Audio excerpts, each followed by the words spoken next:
welcome to the second episode of the GEP RoundUp.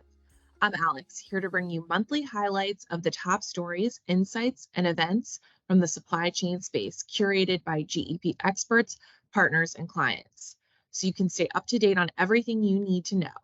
From the latest innovations and technologies to the biggest challenges and opportunities facing the industry, we have it all covered.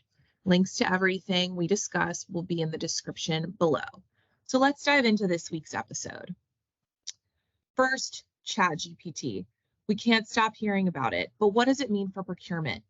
There's no doubt that procurement leaders must explore the possibilities of generative AI and take advantage of it where possible. There are some practical use cases that procurement teams can pilot today to test this free for the moment tool and understand its value and limitations. The new GEP Bulletin is a great read for CPOs who want to use generative AI without potentially expensive missteps. Up next, let's talk about the Inflation Reduction Act and how to secure tax credits for clean energy. The Inflation Reduction Act takes significant action to drive clean energy technology, innovation, and manufacturing forward. With the Advanced Energy Project Credit, the IRA earmarked $10 billion in investment tax credits meant to lower the cost of transitioning to clean energy. Here's the important part to keep in mind. The application window is short. Project concept papers need to be submitted between May 31st and July 31st, 2023. If your organization is thinking about modernizing its assets or manufacturing sites, now is the best time to do so. The new GEP Bulletin linked below gives great information on the tax credit and the application process. Next, GEP has been recognized as the leader in the IDC MarketScape P2P Applications 2023 Vendor Assessment for the second time. Our unified procurement and supply chain software is streamlining purchasing processes for enterprises worldwide. GEP's Global Supply Chain Volatility Index for March shows that the demand for raw materials and components trends have improved, tentatively suggesting we're past the trough seen in late 2022. The reopened Chinese economy supports purchasing managers' demand across Asia in March, and global supply chain volatility falls to its lowest level since July 2020. Read it today on our website. The link is in the description. Listen to the new podcast, Supply Chain and Procurement Outlook, Leadership Themes for 2023.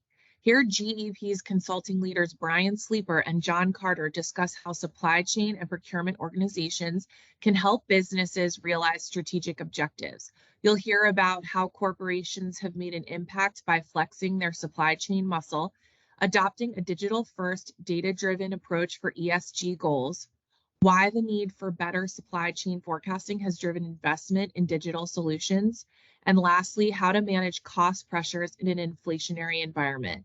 Listen to the podcast on demand on GEP.com. According to a survey by the Federal Association of Materials Management, only about 4% of German companies are prepared to implement the LkSG, and 70% are moderately to very poorly prepared. These companies need a governance system to meet the due diligence requirements with help from the procurement team to make sure risk management is well integrated. One of our recent blogs explores what companies that come under the purview of the new supply chain law should do to ensure proper compliance. The link is below in the description. Development challenges, including patent cliff, long development timelines, regulatory hurdles, and talent shortages continue to affect the life sciences industry. Focusing on digital transformation would allow R&D leaders to make decisions faster, improve productivity, and build much-needed supply chain resilience. R&D organizations should capitalize on innovation and technology to adapt to evolving industry trends. More on this in our blog, which can be accessed from the description below. Inflation is raising input costs, making it more expensive to manufacture and transport products. As a result, CPG and retailers are taking a variety of steps to mitigate the effects of supply chain disruptions and inflation, including increased sales and prices and optimizing working capital. In 2023, consumer demand is likely to recede due to higher commodity prices. There are better steps CPG companies and retailers should be taking in 2023 to help offset the rise in costs and maintain profitability. More on this in our blog, linked below. Services businesses where one firm takes over a set of duties that used to be done in-house are fairly common. However, we're seeing an entirely new kind of services model emerge in the supply chain world, one where a service provider does the planning and takes ownership of inventory.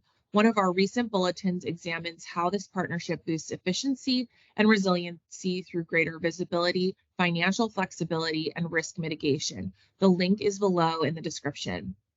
Last but certainly not least, we've released a new case study on how GEP helped a pharma giant transform procurement. A leading pharmaceutical enterprise sought to modernize its research and early development infrastructure with a customized, data-driven, and AI-enabled platform that would facilitate modern clinical trials. The company adopted a cutting-edge platform that transformed the research and early development infrastructure. To check out the detailed case study, click the link in the description. Thank you all for tuning in, and please come back for the next episode. If you found it useful, don't forget to like, comment, share, and follow our YouTube channel for more supply chain content. Until next time.